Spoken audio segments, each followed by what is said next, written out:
राम मंदिर बनून तयार आहे, तर राम मंदिरच्या आतला परिसर कसा असेल याबद्दल आता राम मंदिर तीर्थ क्षेत्र न्यास विचार करताय आणि त्यांनी एक निर्णय घेतलेला आहे। मी सध्या आहे रामकथा कुंज इथं आणि या रामकथा कुंज मध्ये ही कलाकृती आपण पाहतोय।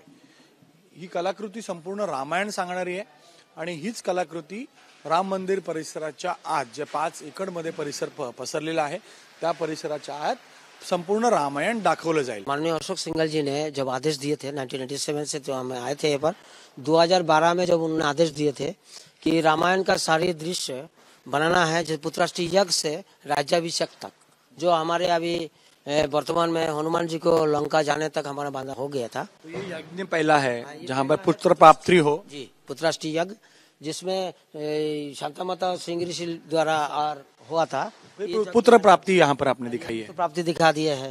ये पुत्र प्राप्ति में प्रभु श्री राम है जी और उसके आगे फिर जो जन्मोत्सव का जो कार्यक्रम है वो यहाँ पर आपने दिखाया है। पालकी में जब पालने में ये है और ये विष्णु जी के यहाँ लड्डू खाते हुए थे आए थे। तो श्री राम जब आए थे तो उन्होंने लड्डू खाते हुए तो ये बचपन की उनकी बात होगी, उनका राम लल्ला की बातें हैं और 5 साल के राम लल्ला ही अंदर विराजमान होने वाले हैं।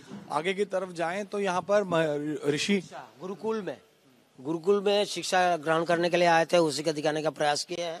तो उनको एक बार हमारा विनम्र निवेदन जो है एक बार आए, अभी आ भी जाए हाँ आए तो हम लोग का आशीर्वाद दे आके बस इतने चाहूंगा बाबा जी से। रणजित यांनी ही प्रस्तुत केलेली कलाकृती आहे जी राम मंदिर परिसराच्या आत लागणार आहे। काम सुरू आहे। राम मंदिराला देखील जवळपास 2 ते 3 वर्ष पूर्ण होण्यासाठी लागणार, कारण आता सध्या गर्भगृह आणि पहिला मजला झालेला आहे, दुसरा आणि तिसरा मजल्यावरचं काम पूर्ण होता मंदिर परिसराच्या संपूर्ण 5 एकड़च्या परिसरामध्ये काम पूर्ण होता 2025 किंवा 26 पर्यंत वेळ लागू शकतो।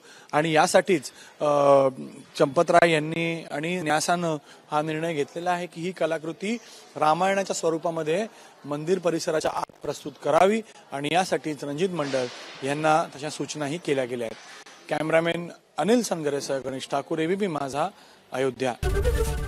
एबीपी माझा, उघडा डोळे बघा नीट।